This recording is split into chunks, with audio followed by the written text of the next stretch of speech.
వారి వారి ఆయుధాలు కూడా బయటపడుతున్నాయి. ధైర్యానికి, యుక్తికి, శక్తికి, భుజ బలానికి మారుపైరైన దేవతా స్వరూపుడు ఆంజనేయుడు. అలాంటి బాహుబలుడి వజ్రాయుధం శ్రీలంకలో బయటపడింది. మానవ మాతృలు కనీసం కదిలించలేని స్థాయిలో ఉన్న గద అందరినీ ఆశ్చర్యపరుస్తోంది.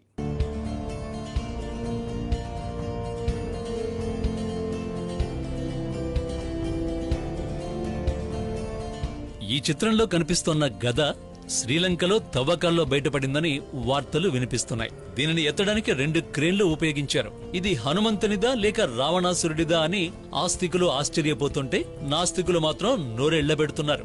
ఈ గద దాదాపు 45 అడుగుల పొడుగు, 21 టన్నుల బరువు ఉన్నట్లు చెబుతున్నారు. దీనిని ఇండోర్లోని పిట్రపావట్లో ఉన్న 125 అడుగుల ఆంజనేయ స్వామి విగ్రహానికి అమర్చడానికి తీసుకువెడుతున్నట్లు వార్తలు వినిపిస్తున్నాయి.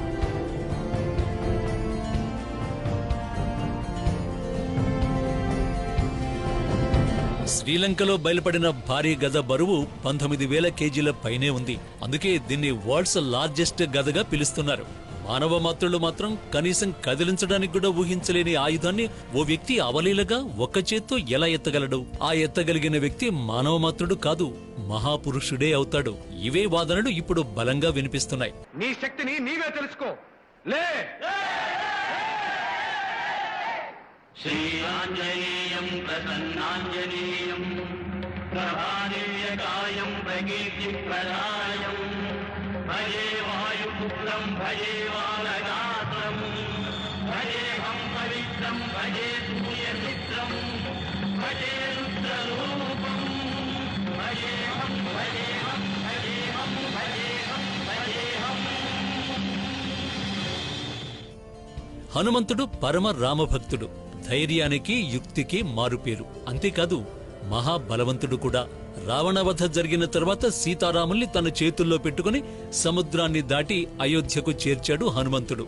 ఈ ఒక్క ఉదాహరణ చాలు ఆంజనేయుడు ఎంత బలవంతుడో చెప్పడానికి. అయితే ప్రస్తుతం వార్తల్లో నిలుస్తున్న ఈ మహాగద అందరినీ ఆశ్చర్యపరుస్తోంది. ఆయుధమే ఈ స్థాయిలో ఉంటే ఆంజనేయుడు ఏ స్థాయిలో ఉంటాడోనని అందరూ నోళ్లెళ్లబెడుతున్నారు.